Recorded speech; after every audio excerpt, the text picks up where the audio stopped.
Estamos en vivo y estamos transmitiendo, doctor Rosales.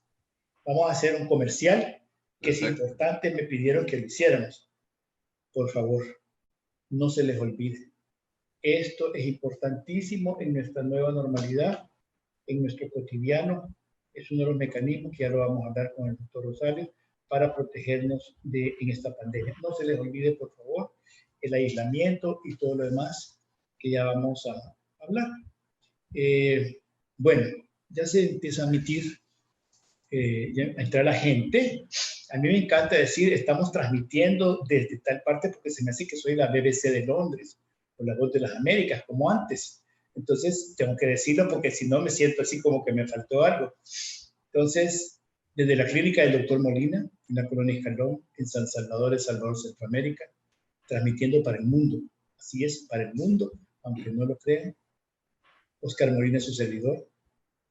Y esta noche con un invitado de lujo, pero sí de lujo, que gentilmente aceptó estar conmigo por el aprecio, por el cariño que nos tenemos y porque quiere contribuir también a este esfuerzo que estamos haciendo a través de su canal de YouTube y en Facebook.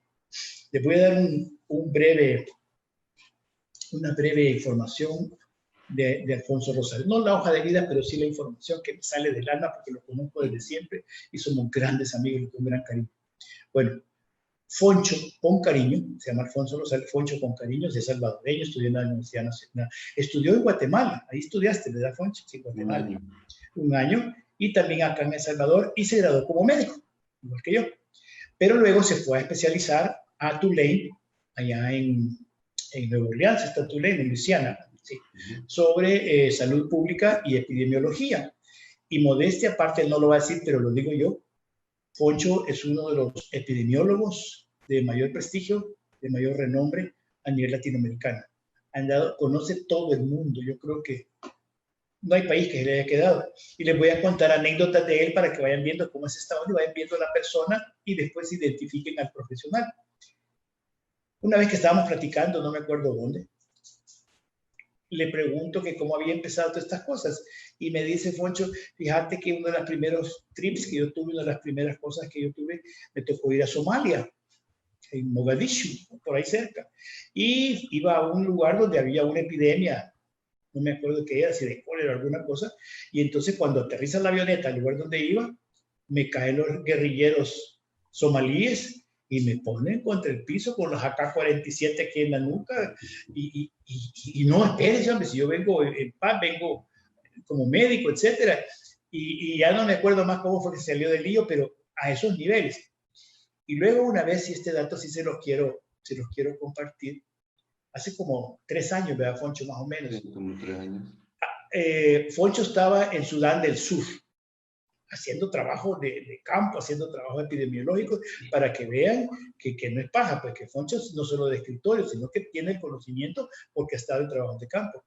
Y me acuerdo que en el chat de nosotros del externado, Foncho está en Sudán del Sur y ha habido una revuelta, un golpe de Estado y está allá. Y yo me puse a pensar, pues, chica, lo que se siente cuando uno está en situaciones así. Y vine y automáticamente le hablé por el WhatsApp, ¿eh? Foncho, ¿qué onda? Y yo me recuerdo, y no es broma, se oían los balazos, se oían las bombas, y aquí estoy, me había jodido, que en un hotel, me digo, bajo la pala, no puedo salir y está todo rodeado, y se quieren tomar toda la ciudad, estos locos, y no saben si nos van a evacuar o qué. Y yo me recuerdo que pasamos como media hora hablando, luego le hablé después, porque dije, qué horrible estar en una situación así, el nivel de adrenalina, el nivel de culillo, pues en buen salvadoreño y con todo respeto, a Chicho lo voy a entretener. Y como es algo bayunco, empezamos a bayunquear, ¿te acuerdas, Foncho? Empezamos a bayunquear y platicando, pero después me dijo, y hoy me lo confirma porque estamos platicando, mira, me dijo, esa hablada que tuvimos me calmó, sentí esperanza. Y yo le decía, mira, no te preocupes, que si en caso te vamos a ayudar con... Te vamos a llevar ayuda alimenticia, te voy a llevar arroz, te voy a llevar frijoles. No te preocupes que diablo no te vamos, que yo te lo mando por DHL. Y así va yunqueando. Sí. Ese es Alfonso, ese es Foncho.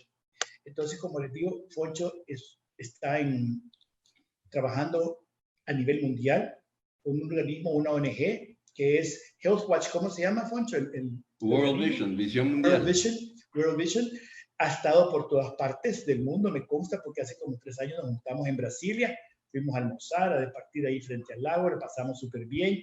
Luego hoy está residiendo en Costa Rica y ha andado por todo el mundo. Su esposa trabaja en la Organización Mundial para la Salud, o sea que es gente que está empapada en la cuestión epidemiológica, siempre nos manda los datos, como dicen en Estados Unidos, update todos los datos al día de lo que está pasando, las estadísticas, y es una de las personas que tiene mayor conocimiento en esto. Aparte es un escritor constante, de darse reportajes y escritos. Acaba de escribir uno fantástico en el diario El Mundo, se los recomiendo, sobre las 3 tías. Yo dije, ¿esto qué es las 3 tías? Pero cuando lo leí y se los he posteado, fantástico el artículo. Así es que con este preámbulo le doy la bienvenida y les presento a ustedes a mi querido amigo y brother del alma, el doctor Alfonso Rosales. Poncho, bienvenido. Muchas gracias por aceptar esta invitación. Muchas gracias, Oscar. Se te agradece mucho la invitación. Es un placer estar contigo, como siempre. Gracias, gracias. Vamos a entrar en materia, Poncho, porque hay mucha gente que me dice, pregúntale tal cosa. Mire, como vos sabés los salvadoreños, inclusive gente que me ha escrito del sur, preguntarle tal cosa. Mira, nosotros queremos saber. Mira, brevemente, y así como que somos niños de 5º grado, explícanos con tu visión qué es lo que está pasando ahorita en el mundo con esta cuestión del COVID. De tu visión desde el corazón, desde tu intelecto, qué es lo que está pasando en el mundo, qué podemos esperar, en qué estamos parados como sociedad, como civilización. Esa es una de las cosas que me han pedido que te pregunte. Bueno, te voy a contar, Oscar, lo que me pasó. En diciembre del año pasado, me invitaron a una reunión ahí en Londres para que discutiéramos sobre una potencial pandemia. No sabíamos que ya se estaba gestando esa pandemia, pero estábamos platicando, y entonces tengo un gran amigo, el doctor Starbucks, que vive en Boston, y él presentó un escenario de una posible pandemia. Y entonces yo me acuerdo que pensaba, por Dios santo, si esto llega a pasar, por Dios santo, la envergadura de ese problema. O sea, ya el mundo ya sabía que esto eventualmente iba a suceder, ¿ya? Pero nadie se lo quería creer y nadie quería prepararse para eso. Entonces la reunión esa era precisamente para ver cómo nos empezábamos a preparar para eso, sin saber que esto ya estaba. O sea, que el brote en China empezó en diciembre. Entonces, naturalmente, ahora ya estamos, como decimos en buen salvadoreño, jineteando el macho, ¿eh? Y lo que ha pasado es de que lo que se temía, que un virus iba ¿cómo se llama?, a saltar de un animal al ser humano. Y eso es lo que pasó. Y este virus se creía en ese tiempo que iba a ser un virus relacionado a la influenza, pero ha salido que es un virus, es un coronavirus, un virus RNA, familiar del SARS, familiar del MERS, que ya los habíamos nosotros tenido, pero que se habían, por la agresividad, la virulencia de esos virus, se habían logrado contener. Porque como eran demasiado virulentos, producían una enfermedad severa que llevaba al paciente al hospital, y entonces la epidemia, la transmisión se había podido controlar porque se daba a nivel hospitalario. El problema con este es de que es un virus que no es tan virulento como el SARS, ni tan virulento como el MERS. O sea, es un virus virulento, más virulento que el de la influenza, pero tiene la misma transmisibilidad que la influenza, ¿verdad? Entonces, por eso es que este virus no se ha podido controlar, porque es un virus que tiene un alto número reproductivo, o sea, anda entre 2 y 3, que es el mismo número reproductivo que tiene la influenza, y es un virus que tiene una tasa de letalidad que anda ahí por el 1-2%, ¿verdad? Y que se transmite por gotitas de saliva. Se ha estado hablando recientemente de que podría ser que también se transmita por aerosoles, ¿verdad? Y si en realidad se transmitiera por aerosoles, estaríamos más fregados todavía, ¿verdad? Hace poquito leí un artículo que este virólogo o un epidemiólogo de Harvard decía que que aunque no se podía descartar que el virus se transmitiera por aerosoles, las características epidemiológicas del virus más que todo se inclinaban a que el virus se transmitía principalmente por gotas de saliva. Cuando hablamos de gotas de saliva son gotitas de más de 5 micras, ¿verdad? Y que como son un poquito pesadas, cuando uno está hablando, está sacando saliva, cuando estornuda, cuando tose, pero esas gotitas no se quedan flotando, sino que se van al piso. Y por eso es que la transmisibilidad, por eso es que el distanciamiento social es una medida adecuada, por eso es que la mascarilla es una medida adecuada, etc. Entonces, como somos una población totalmente virgen al virus, porque es un virus totalmente nuevo para nosotros, el ser humano, entonces todos estamos vírgenes y no tenemos mecanismos de defensa desarrollados. No tenemos una memoria inmunológica para ese virus. Entonces, cuando tenemos por mala suerte que se nos infecta, entonces mucha gente se queda asintomática, pero la mayoría, alrededor del 20% se está estimando que anda la prevalencia de personas infectadas pero asintomáticas. Pero la gran mayoría desarrollan síntomas y entonces hay un periodo asintomático donde estamos transmitiendo el virus y ese es uno de los mayores problemas de por qué no se ha podido controlar, ¿verdad? Porque si ya se descubrió que 2 días antes de que te aparezcan los síntomas, ya estamos con niveles, con cargas virales altas y entonces ya estamos transmitiendo activamente el virus. Por eso es que se está recomendando que cuando salgamos al exterior y estemos entre gente, que todo el mundo utilice una mascarilla, ¿verdad? No solo para protegerte, porque más que todo es para proteger a tu semejante. O sea, la mascarilla, aunque te protege, a quien protege más es a las personas que están a tu alrededor.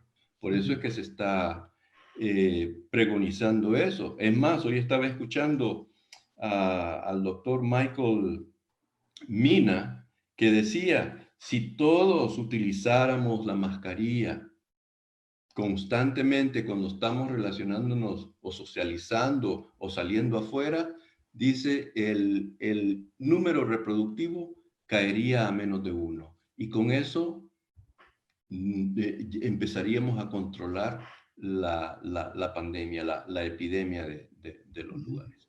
Entonces ahí estamos, ¿verdad? De que todos somos vulnerables. Ahorita hay 13 millones de gentes infectadas.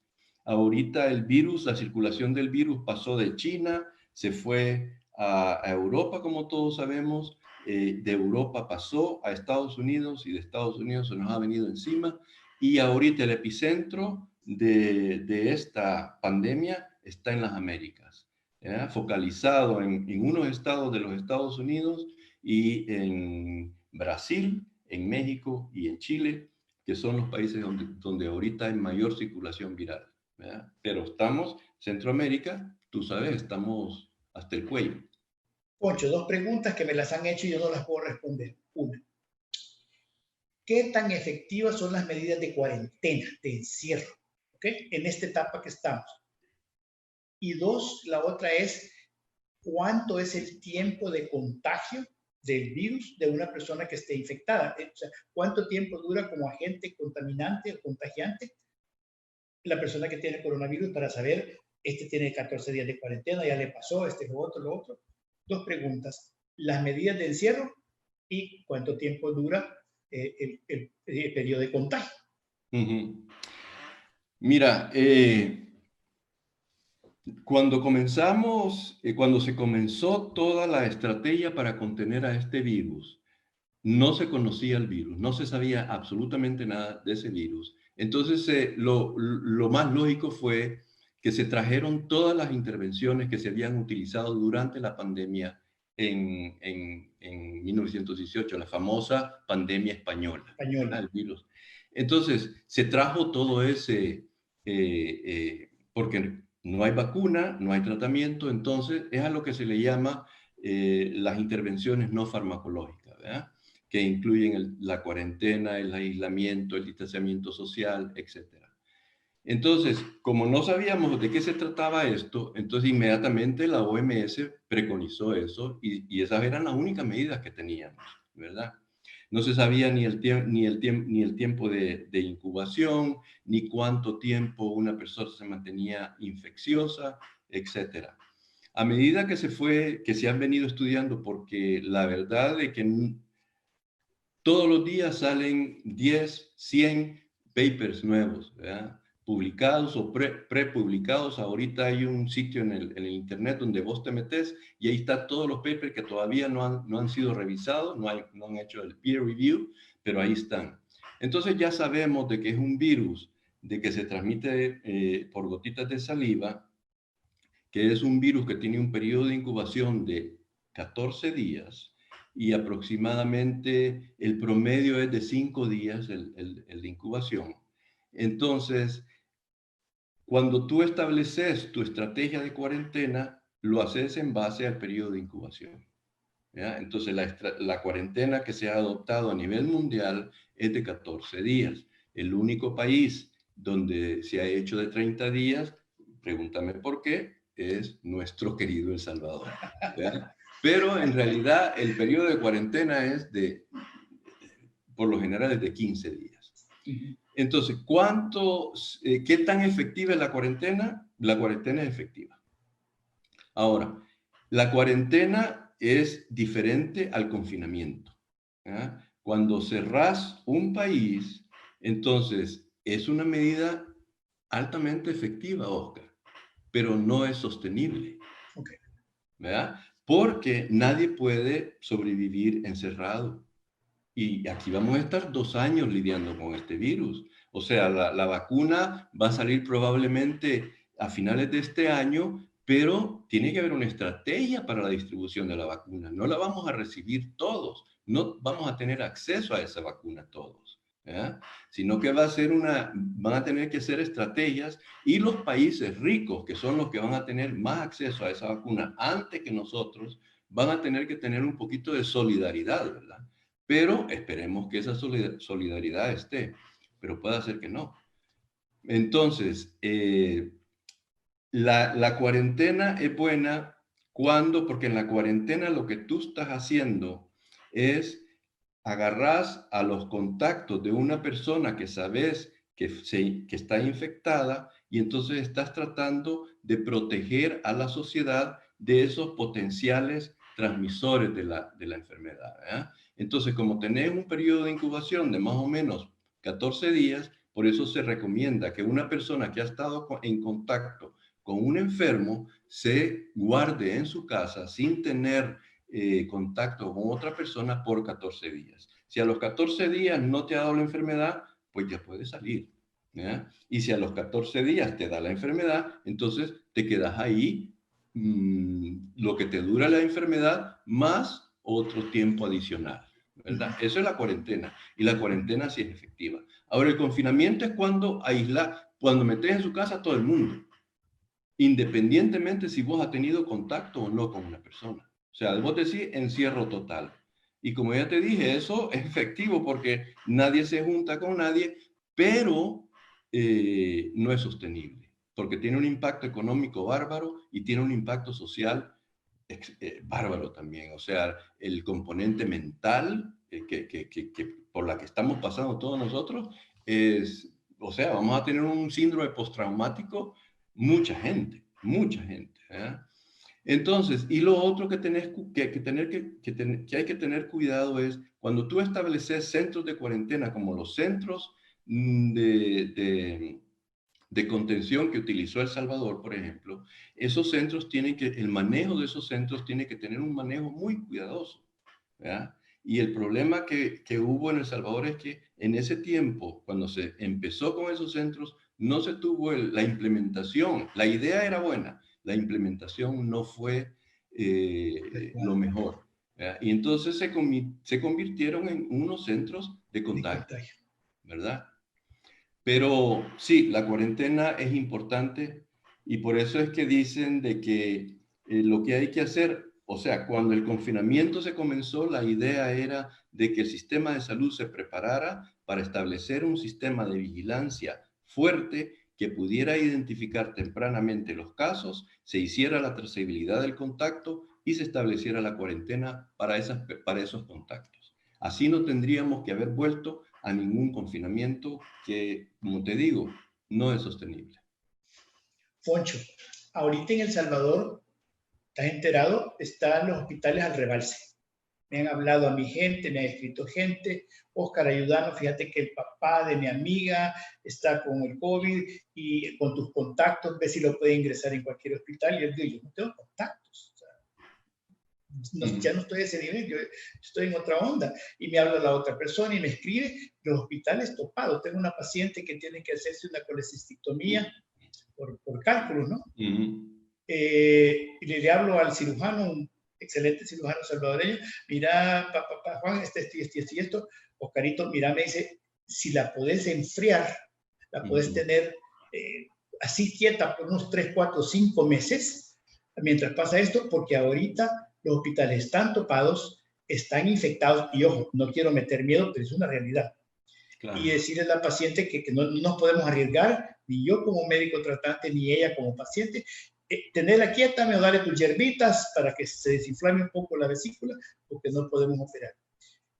Y esa es la realidad de nosotros. O sea, no se vaya a enfermar porque no hay hospitales. Así, entonces, en esta situación que estamos ahorita, tú como saludista, tú como epidemiólogo, ¿qué recomendarías? Mira, Oscar, fíjate de que en estos tipos de circunstancias, lo que tú esperas es de que el sistema de salud sea resiliente, ¿verdad? No esperar un sistema de salud fuerte, sino que tenga resiliencia. Ese ha sido uno de los problemas, por ejemplo, que hemos visto en Europa, en Italia, en España, en el mismo Estados Unidos. Los sistemas de salud eran fuertes, pero no eran resilientes.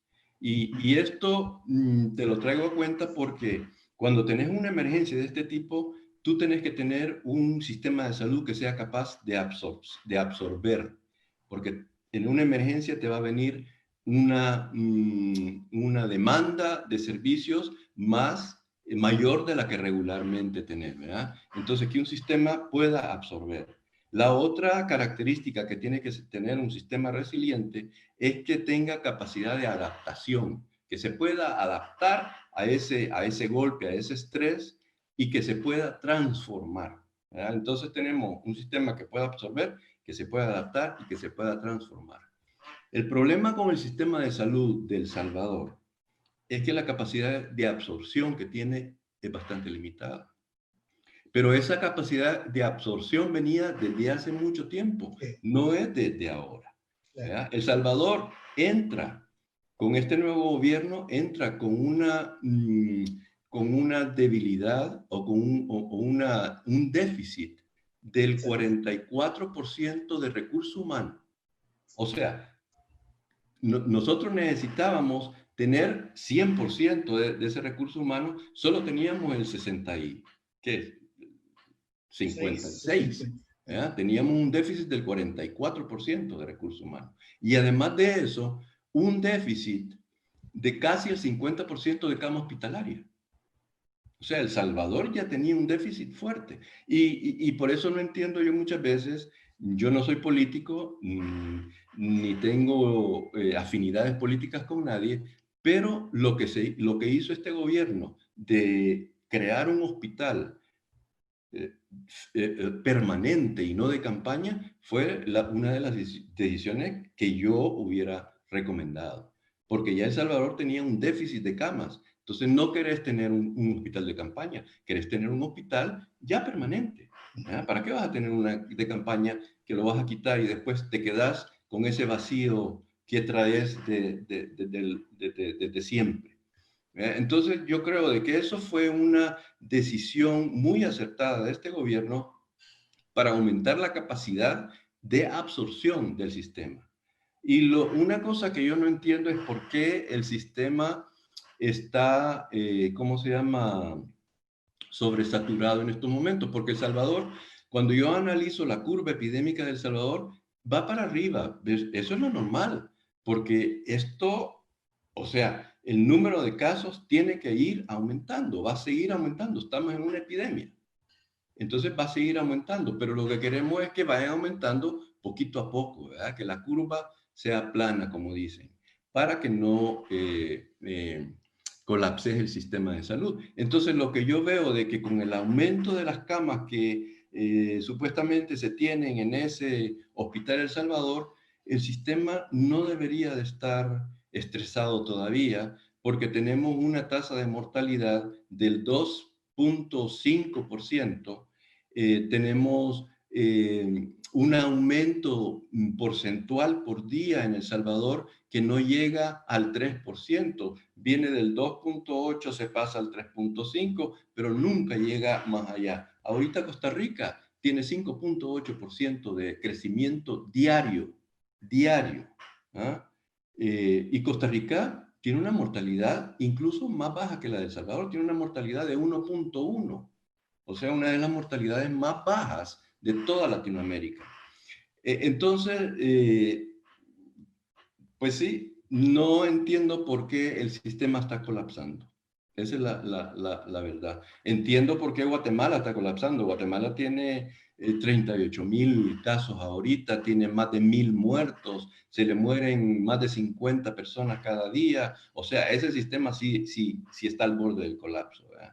Lo mismo Honduras, pero El Salvador no debería de estar, no deberíamos de estar, o sea, deberíamos de estarlo cuidando, pero creo que en este momento las noticias que yo escucho es de que ya hay, no sé, que ya la gente se está muriendo en las calles y no Casi, debería de estar pasando todavía. casi. Foncho, ¿y no crees que tenga que ver con el número de médicos especializados que están atendiendo en los hospitales y que gran parte del funcionamiento hospitalario, porque esto es salud pública, no está siendo adaptable? La palabra que tú dijiste me hizo clic. No se están adaptando al momento, sino que quieren seguir patrones y cánones de tratamiento ortodoxo como que si fuera cualquier otra enfermedad.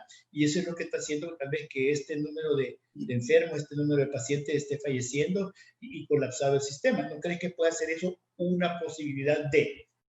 Mira, definitivamente hay algo que no está funcionando bien y que a lo mejor va por esa línea. A mí ¿cómo se llama? Me preocupa mucho la cantidad de médicos y de enfermera, de personal de salud que está siendo afectado, que está falleciendo. Uno de los países con la más alta tasa de infección de personal de salud ha sido España.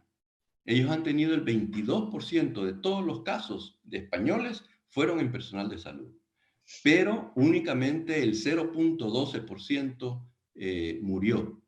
O sea, se infectaron 54,000 médicos y enfermeras. De esos murieron 60. Pero en El Salvador, yo no sé, o sea, en El Salvador, uno de los problemas que yo veo con El Salvador es de que la información no es pública, Oscar. Y la información de cualquier sistema de salud tiene que ser pública porque es de las personas que pagan los impuestos, no es del gobierno. Esa información no le pertenece al gobierno, esa información le pertenece al pueblo de El Salvador. Entonces la información debería de ser transparente.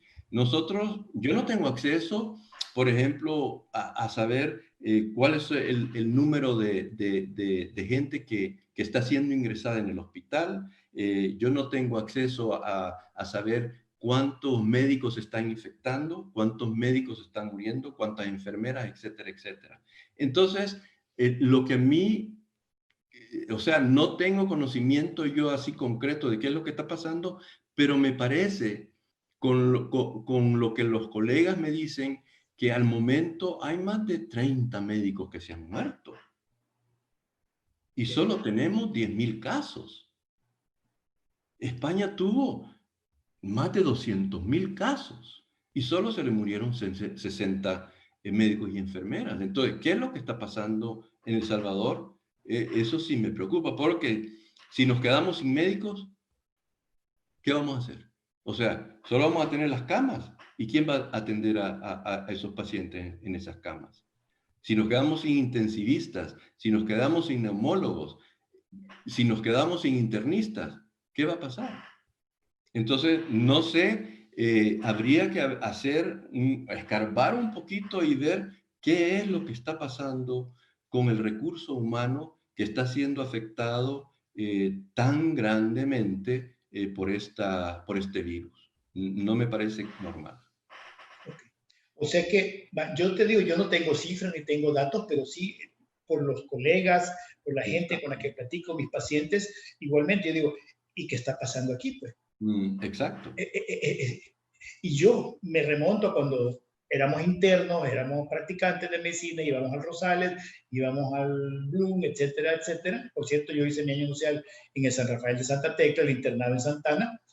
Y es que la mentalidad, el esquema mental de nuestro profesional en salud, de nuestro personal de enfermería, de nuestro asistente, el ayudante de los hospitales, es típicamente salvadoreño. Y entonces, nosotros creo que como sociedad, y lo digo para todos los que nos están viendo y escuchando, un saludo a todos, bueno, a los chilenos, a los brasileños, a la gente de México, un saludo. Como sociedad, como que no hemos hecho el clic y el cambio de paradigma en cómo nuestro estilo de vida, nuestros gustos, nuestras ilusiones, nuestra adaptación a lo que está pasando, que mucha de la gente, la mayoría de la gente, cree que esto es broma. Sinceramente te lo digo. Yo veo a los gringos, pero el gringo tiene una mentalidad tan así de que es mi derecho. Yo no pongo la mascarilla porque es mi derecho. A mí no me pueden restringir, me parece el gringo. Ok. Pero el salvadoreño no se ha dado cuenta de la gravedad, porque para mí es una gravedad de la pandemia y que ya nos empezó a afectar. Ahorita estamos como despertando del sueño porque ya no es, se murieron 20 muertos, o sea, hay 20 muertos. Perdón, no se puede haber muertos, pero hay 20 muertos en Soyapango. Bueno, 20 muertos en Soyapango. Pero todos los que me están viendo ahorita, yo estoy seguro que conocen a más de alguno conocido, familiar, que ya se murió. Están pidiendo plasma para gente que ya está contaminada, que quiere decir que está en el hospital en alas de cucaracha, como decimos en El Salvador, y estamos diciendo, bueno, aquí la gente ya está muriendo, ¿y entonces qué pasa? Pero entonces aquí viene la afirmación y la pregunta, Joncho. Yo por ahí oí que dicen, la pandemia tiene dos formas de combate. Una es médicamente, ya hospitalariamente, con todos los fármacos, los esteroides, bla, bla, bla, y con la comunidad. Explicarnos eso, ampliarnos un poquito ese concepto, la comunidad y el hospital. Y nosotros como que solo estamos haciendo énfasis en la medicina, en el hospital y la comunidad, ¿qué? Eso te lo planteo para que nos lean un poquito sobre eso. Mira, es más, yo me atrevería a decir de que las epidemias, la lucha es afuera del hospital, no en el hospital. Cuando la persona te llega al hospital, ya ese es un fracaso del sistema. Claro. Ya fracasamos, sí, porque esa persona no debería de haber llegado al hospital. Sí. Entonces, yo creo de que, y estoy totalmente de acuerdo contigo, el modelo, y no solo en El Salvador, el modelo a nivel mundial está equivocado, porque se ha hecho un enfoque puramente biomédico, ¿verdad? Se quiere controlar la epidemia en el hospital y ahí ya no la podemos controlar. La epidemia se controla en la comunidad. ¿Y cómo la controlamos en la comunidad? Lo que yo siempre he dicho es, primero, en la comunicación de riesgo, el cambio de conducta que tenemos que tener, la concientización de la sociedad. Yo tengo que tener una percepción de riesgo para cambiar mi conducta. O sea, yo tengo que estar convencido de que la mascarilla es necesario para protegerme a mí y para proteger a mi esposa y para proteger a mis hijos y para proteger a mis papás y para proteger a mis primos, hermanos, etc. Esa mascarilla no solo me sirve a mí, sirve para proteger a mi entorno, ¿verdad? Una vez que yo tengo esa percepción de riesgo y ese convencimiento, entonces me la empiezo a poner. ¿Pero por qué la gente no se la pone? Porque no tienen percepción de riesgo. ¿Y de quién es culpa de que no tenga percepción de riesgo? Que no hay una estrategia de comunicación de riesgo. Y por ahí tenemos que comenzar, ¿verdad? Pero para tener una estrategia de comunicación de riesgo, los mensajes tienen que ser segmentados. Tú, Oscar, sos un comunicador de la medicina, pero sos un comunicador. Entonces sabes que tu mensaje que le das a un joven no es el mismo mensaje que le vas a dar a un señor de 70 años. El mensaje tiene que ser segmentado según el segmento de la población que vos querés que cambien sus hábitos, porque eso es lo que estamos hablando, un cambio de conducta, un cambio de hábito. Entonces, esas son las estrategias que yo veo que no hay vacíos. Lo otro, la participación de la sociedad civil. El Salvador o cualquier otro país no tiene la capacidad de cubrir a todo el país entero. ¿Ah? Cuando tú identificas un caso que le tenés que hacer la trazabilidad del contacto, si vos decís, lo va a hacer el ministerio no tiene la capacidad, no tiene la capacidad humana, no tiene los recursos para hacerlo. Entonces, ¿qué es lo que tiene que hacer el ministerio? Involucrar a la comunidad, involucrar a la sociedad civil para que la sociedad civil, con un entrenamiento corto, te ayude a hacer esa trazabilidad. O sea, vos tenés los líderes comunitarios se conocen a todo el mundo. Vos tenés los curas, tenés las monjas, tenés los pastores. Toda esa gente son líderes comunitarios, se conocen sus comunidades, tienen la confianza de la comunidad para que alguien que esté con síntomas llegue y le diga, mire padre o mire hermano, me estoy sintiendo mal. Y entonces ya estableces un sistema por medio del cual esas personas tengan acceso a las clínicas periféricas donde les puedan hacer, ¿cómo se llama?, las pruebas, o donde puedan establecer incluso centros de confinamiento, centros de cuarentena comunitarios.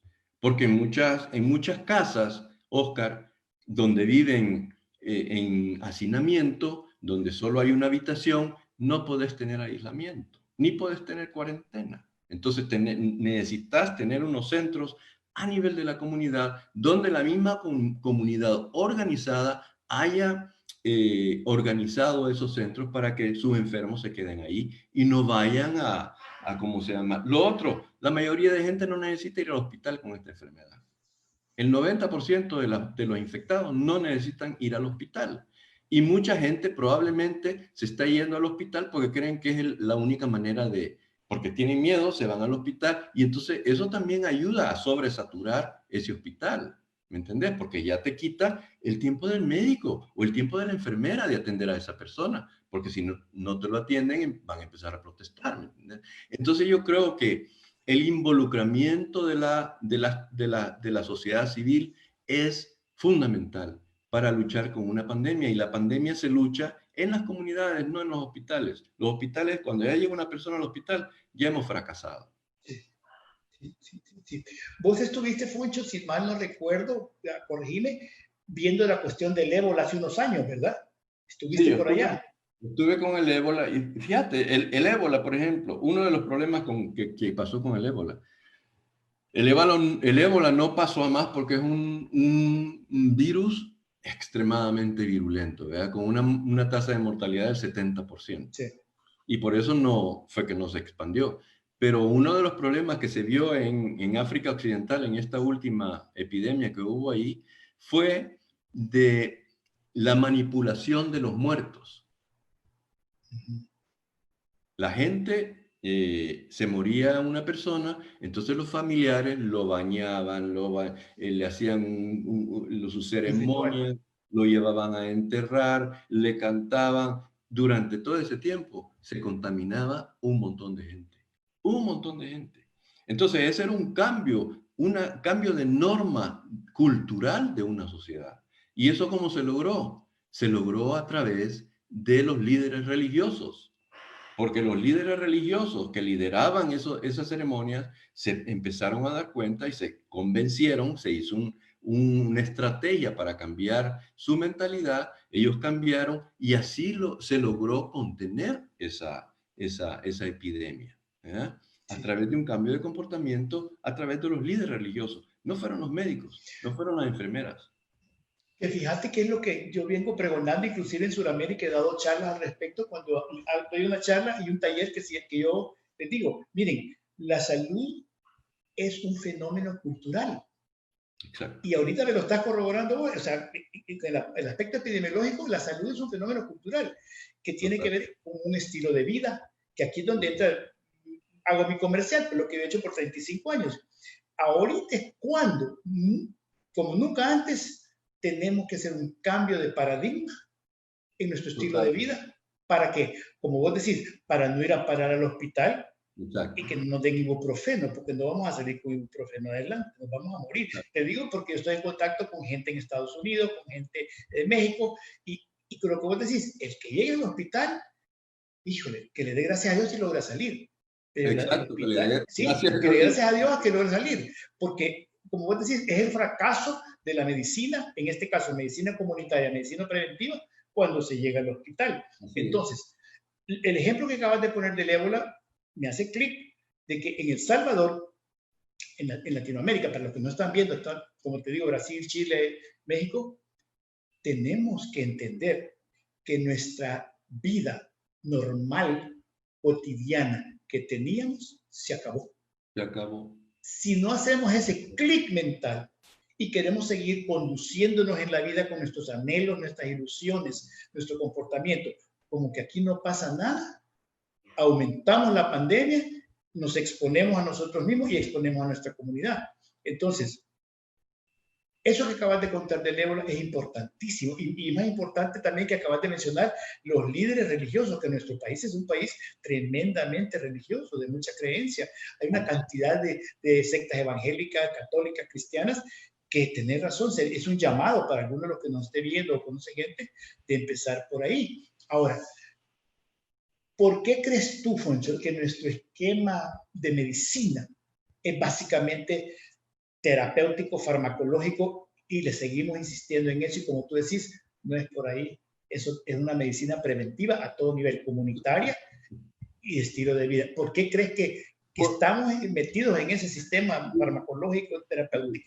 Te voy a contar una anécdota. Vos sabés que a mí me gusta la surfeada, ¿verdad? Claro. Entonces, yo tengo un gran amigo, Tom, sí. Tom Pollack. Él es dueño de un hotel ahí en el Cuco, la Tortuga Verde. Y entonces yo siempre que voy ahí al Cuco, que voy por lo menos 3, 4 veces al año, me voy a tomar mi traguito, a comer a veces, a platicar con él, ¿verdad? Entonces, cuando él me introduce con sus amigos, siempre les dice, este es el doctor que no tiene pacientes. Así me introduce, el doctor que no tiene pacientes. Y yo solo me pongo a reír, ¿verdad? Y entonces la gente se queda toda extrañada. Y el doctor que no tiene pacientes. Hoy le escribo por el WhatsApp y le digo, Tom, ahora entendés que sí tengo pacientes. Claro, claro. ¿Sí? Y ese es el problema que tuvimos cuando vos y yo fuimos a la universidad. La salud pública, papá, a mí me valía sorbete. Me valía sorbete. Sí. Te digo, yo lo que, salubrista, no, hombre, eso no es ser médico. Y todavía hay médicos, colegas nuestros, que creen que un salubrista no es un médico. ¿Verdad? Porque el médico tiene que dar medicina. Y si no da medicina, no es médico. No es médico, es correcto. Ese es el paradigma, ese es el modelo mental que no solo nosotros los médicos, porque nosotros lo tenemos, sino las personas también. Las personas, ese es un médico de escritorio. ¿Ah? Si sos salubrista y sos epidemiólogo.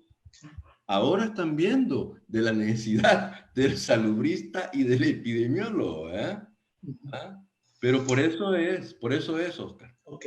Y fíjate que por eso es que quise hacer la presentación y conté anécdotas tuyas de que vos has estado a donde asustan, en el campo.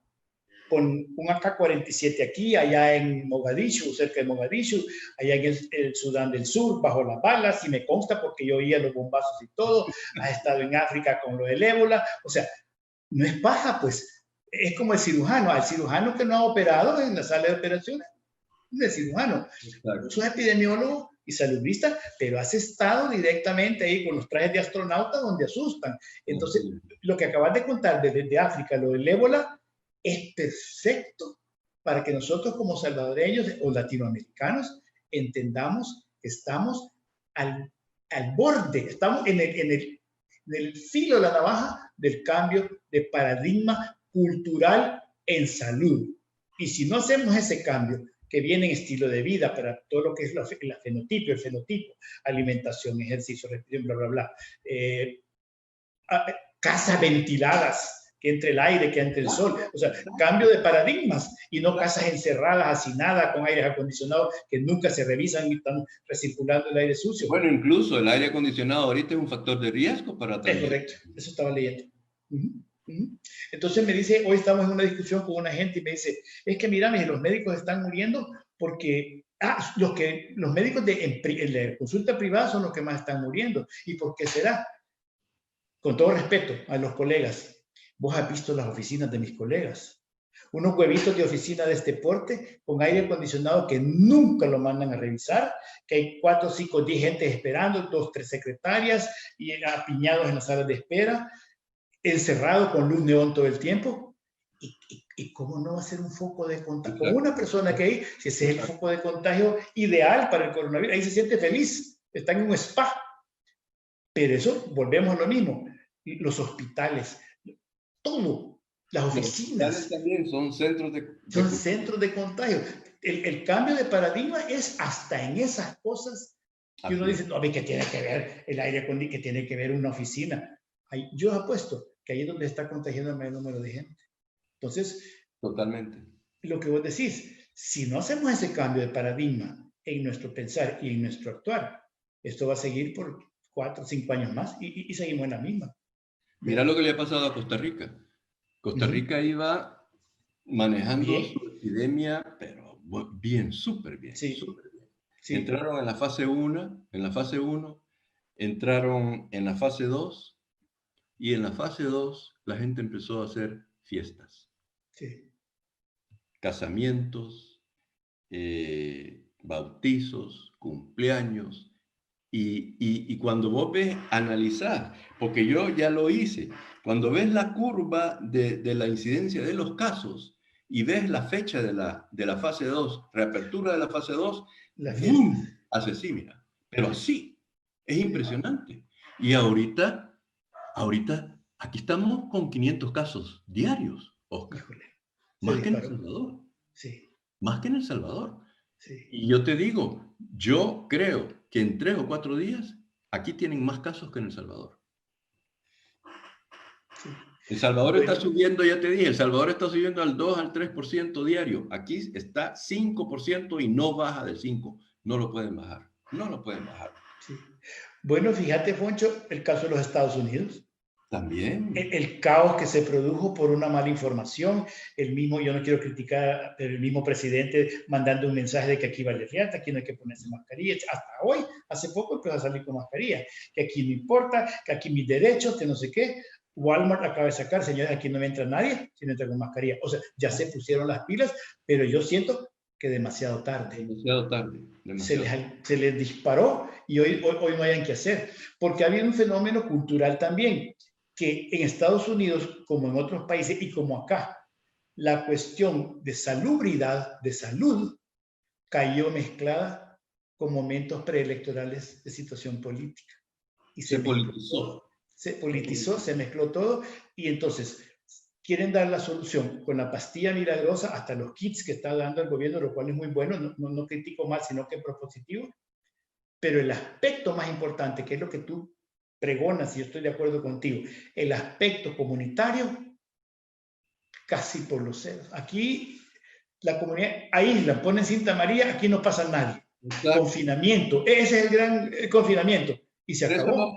Eso es lo más fácil de hacer, Oscar, es lo más fácil, Por eso yo digo, es que esa no es una medida inteligente, porque es lo más fácil. No necesitas pensar para hacer eso. Decir, ok, cerramos el país y punto. No, incluso la cuarentena tiene que ser una cuarentena inteligente.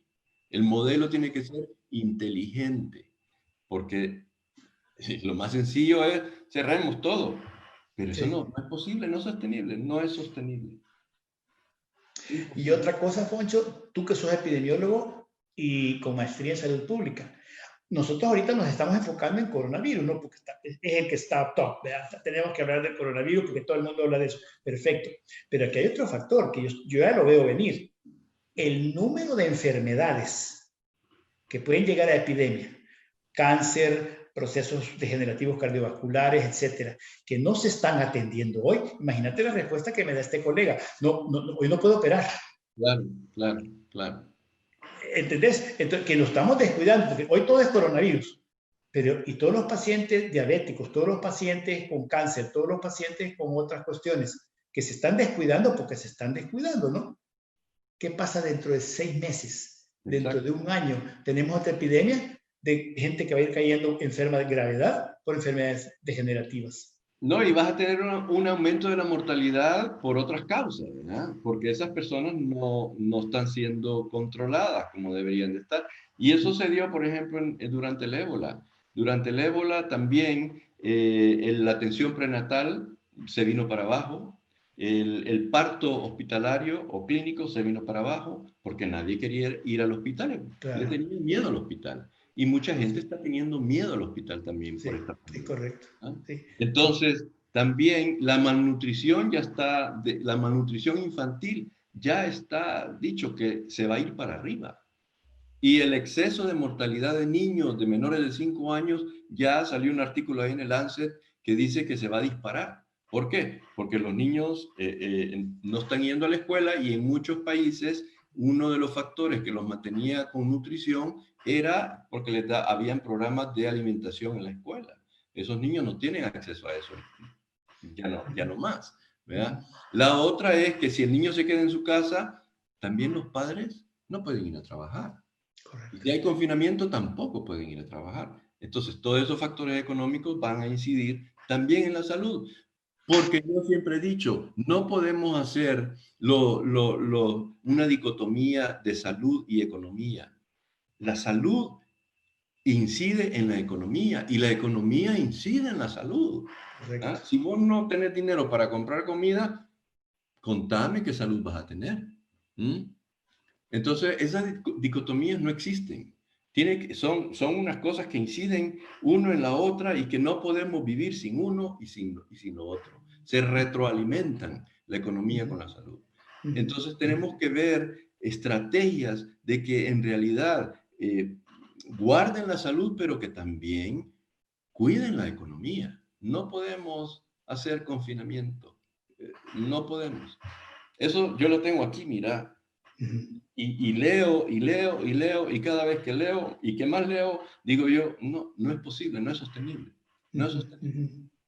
Entonces, Foncho, al principio de todo esto, como tú decís, que no se conocía mucho, o sea, no estaba ningún país, ni los Estados Unidos, ni Europa, ni nosotros, mucho menos, preparados, se empezaron a hacer estos confinamientos que más estresó a la gente. Y el estrés es una de las condiciones que más está afectando la salud mental, que está afectando el cuerpo físico. Y la gente se quedó como y empezaron a aparecer todos estos gurús o falsos profetas dando remedios, la pildorita mágica, que si esto, que si la hidrocloroquina, que si esto, que si lo otro, volviendo a lo mismo. Se está buscando una respuesta farmacológica a un problema que básicamente es comunitario. Exacto. Y los aspectos comunitarios, como decir, como los salubristas, esos no existen, no son médicos. Y hoy, y los que nos están viendo, que son un montón de gente, que ese es el mensaje, es cuando más tenemos que hacer énfasis, y no me canso, en un cambio de paradigma en cuanto a la salud.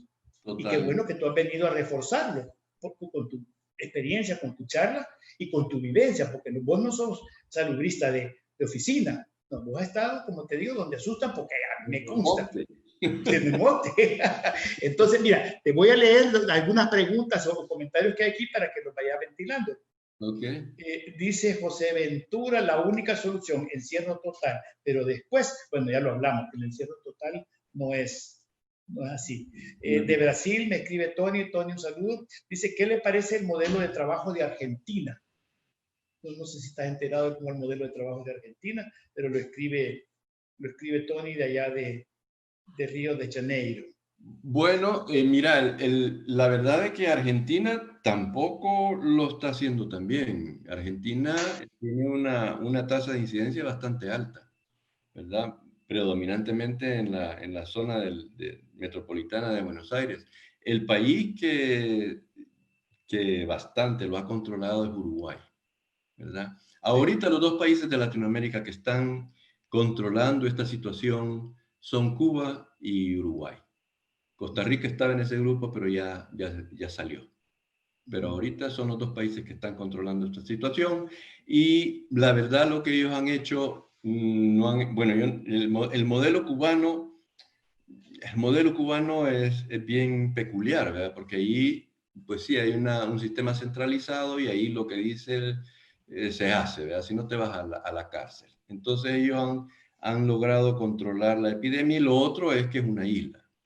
El modelo uruguayo ha sido diferente e incluso ellos no han llegado al confinamiento, ¿verdad? Ellos han hecho unas campañas de educación, concientización, han cerrado escuelas, han invitado a la gente que trabaje de sus casas, pero voluntariamente, ¿verdad? No ha habido un régimen que ha forzado a que la gente se confine en sus casas, sino que ha sido en base a educación, en base a facilitar los cambios de conducta y a estar repitiendo, ¿verdad? De qué es lo que se tiene que hacer. Pero ellos ahorita ya tienen como 2 semanas de andar con una tasa de incidencia que es menor del 1%. O sea que no han llegado ni a los 1000 casos Uruguay, lleva 955. Argentina anda por los 111.000, aquí lo tengo, Argentina anda por los 111.146 casos. O sea, ellos tienen una tasa de crecimiento que casi llega al 4% diario. O sea, su modelo no está funcionando. Sí. Foncho, ya para ir cerrando, pues, respetando el tiempo de todos los que nos escuchan y tu tiempo también, ¿qué le recomendarías a nuestra sociedad, a nuestra población? Tú que estás viendo los foros desde la barda, ¿qué le recomendarías en base a tu experiencia y tu conocimiento? Mira, lo primero es de que la protección, la prevención comienza con nosotros. No podemos esperar que un gobierno nos va a proteger. La protección empieza en nuestra casa, ahí comienza. La protección es la burbuja familiar. En mi burbuja, mi casa, es mi mujer, porque mis hijos no viven aquí, ¿ya? Mi mujer, esa es mi burbuja. Entonces yo socializo con mi burbuja, pero no socializo con nadie más. Y si salgo al súper, me pongo mi mascarilla y me pongo mi careta. Yo uso careta y uso mascarilla. ¿Por qué? Porque estoy más seguro, me siento más confortable. Y lo otro es, mira, está comprobado que son 3 factores para infectarte. Uno es la proximidad de una persona. Segundo, es la duración de esa intercambio. Y tercero, el ambiente donde estoy, ¿ya? Entonces, proximidad, 2 metros de distancia. Si voy a estar en un súper, si voy a estar en un almacén, mascarilla, careta, ¿ya? 2 metros de distancia. Pasar el menos tiempo posible en ese lugar. Y tercero, tratar de hacer, si es posible, las cosas al aire libre. Es mejor ir a un mercado que ir a un súper. ¿Qué opinas, Poncho, de la gente que sale a hacer ejercicio al aire libre en la mañana, en la madrugada, aeróbicos, con mascarilla? Mira, yo creo de que no es necesario. Sinceramente, creo que no es necesario. Si estás al aire libre y no estás corriendo con alguien más o en grupo, no tenés por qué tener mascarilla, ¿ya? Y si tú estás consciente de que vas a mantener ¿cómo se llama? Un distanciamiento de 2 metros por lo menos. Y acordate, cuando vos corres, venís corriendo y pasás rápido, pues el tiempo de intercambio Exposición. con alguien más van a ser de ¿cuánto? 10 segundos. En 10 segundos no va a pasar nada, no. O sea, yo salgo a caminar, Oscar, y yo no uso mascarilla como salgo. Yo también. Claro, No uso claro, mascarilla. claro, sí. La otra, en el carro. Vos vas en el carro y aquí en El Salvador toda la gente con mascarilla. A mi juicio, que no soy epidemiólogo ni saludista, pero mi sentido común es, y en el carro, ¿por qué te vas a poner mascarilla si vas vos solo? Claro, Sí. si vas con otra gente, por supuesto, pero si vas vos solo, Exacto, puta, no tienes por qué usar mascarilla. Ahora, si te montas en un taxi, ahí sí, es otra cosa, es correcto. ¿verdad? Porque vas Sí, con alguien que no pertenece a tu burbuja a tu familiar. burbuja. Entonces, ahí sí utilizas mascarilla, ¿verdad? Sí, O si sí. montas a un amigo que no es de tu burbuja familiar, allí sí usas mascarilla. Pero si Qué vos vas interesante. solo o vas con tu mujer, que es parte de tu burbuja, ahí no tenés que usar mascarilla. Qué interesante ese término. Grábenselo ustedes que nos están viendo, la burbuja. Ese es súper bien coqueado. Así tiene que ser, así lo considero yo también. Ahora, también, lo que tú decís, no ir a lugares que sean muy de concentración de gente, de que esté muy encerrado, Claro, porque ahí está el claro. virus. Ahí Ahí está está el el virus. virus. Ahí Sí, está el virus. correcto, correcto. Ven, déjame ver, hay otras preguntitas, Foncho, quiero ver. No sé. Dice, ¿cuál ha sido el mensaje? Dice Neto Clautier, ¿cuál ha sido el mensaje de las diferentes sectas religiosas en el caso del COVID-19? Yo aquí no sé. Lo que yo sepa, Perdón, ¿cuál es la pregunta? ¿cuál ha sido el mensaje de las diferentes sectas religiosas en el caso del COVID-19? Yo aquí no he visto mayor Sí, mira, yo preponderancia. creo de que uno de los problemas, Oscar, es que como dije anteriormente, no ha habido una estrategia de comunicación porque ya debería de haber habido un espacio para que los líderes religiosos estuvieran trabajando y colaborando con el Ministerio de Salud. Mira, en una epidemia tiene que haber una estrategia de comando y control, ¿ya? Tiene que haber un general. Y a ese general es el que tiene que dar el comando de la estrategia. Eso tiene que ser. Pero el problema es de que, por ejemplo, en muchos países se han empezado a pelear ese comando, ¿ya? Y políticos de un lado con políticos de lo que tratan es de destruirse uno con el otro, en vez de ¿Qué está unirse, pasando aquí? de hacer una estrategia conjunta. Dentro de esa estrategia conjunta, ahí es importante que se involucren otros líderes de la sociedad, entre ellos los líderes religiosos. Religioso. Pero esos líderes religiosos tienen que llevar el mensaje ya consensado con el mensaje que el ministerio está diciendo que es lo que se tiene que decir. Y eso no ha ocurrido en muchos países. Okay. Poncho, estamos sobre el tiempo. Yo solo quiero hacer un comercial y es que siguiendo en esta línea de educación en salud, pues de cultura en salud, que este es su servidor y la clínica se ha propuesto invitando a gente notable, así como el doctor Rosales. El próximo miércoles vamos a tener un webinar sobre la parte alimenticia, hablando de cambio de paradigma, sobre el uso de suplementos nutricionales, etcétera, para prevención y con los nuevos también estudios sobre la hiperglicemia y su efecto en la infectación del coronavirus. Entonces, estén pendientes en esta página sobre el webinar. Y también anunciarles que el próximo jueves tenemos como invitado a un psicólogo con el cual salimos en las primeras etapas de esto, allá por marzo, en televisión, en Debate con Nacho, que tiene maestría en psicoanálisis y en psicooncología. Es Jorge Molina, catedrático de la UCA, que ha expuesto muchos trabajos. Va a estar el próximo jueves y vamos a hablar sobre el aspecto que hablaba Foncho, sobre el estrés y el efecto postraumático, el estrés postraumático y sus efectos. Y vamos a estar discutiendo sobre esto. Foncho, yo te agradezco. No es la primera ni va a ser la última, porque aquí estoy viendo los comentarios y la gente ha quedado fascinada. Así es que yo sé que me colaboras, yo sé que con gusto, porque esto ha sido platicadito, entrechero. Mira, riquísimo este trabajo intelectual que hemos tenido. Ojalá les haya gustado a todos ustedes, los que nos han estado viendo. Tenemos cuántas vistas por ahorita. Bueno, aquí el técnico le dice que no ha alcanzado a contar porque son un montón, pero yo sí que les ha gustado a la gente. Y Foncho hasta Costa Rica, abrazo para ti, abrazo Igualmente. para la jefa, que esté bien y estate pendiente porque próximamente volvemos a tener otro Claro que sí, diálogo claro que como sí. este. Solo avísame, Un ¿verdad? placer, que esté bien. Bendiciones, como dicen aquí y dicen en la India, Bendiciones, hombre. Un namaste, gran abrazo. namaste. Gracias, gracias. Poncho, un gustazo, pasad buenas noches, que sea un descanso para ti y todo para ustedes que nos están viendo también. Un feliz descanso, mediten sobre lo que hemos hablado, compártanlo y queda grabado en las redes sociales, en Clínica Doctor Molina, si alguien lo quiere bajar, lo quiere volver a ver o compartir. Es un gusto estar transmitiendo desde San Salvador, El Salvador en Centroamérica. Siento como que es la BBC de Londres. Chao. A mí me llega. Chao, Poncho, un gustazo. Cuídense mucho todos ustedes. Un abrazo. Igual. Hasta luego.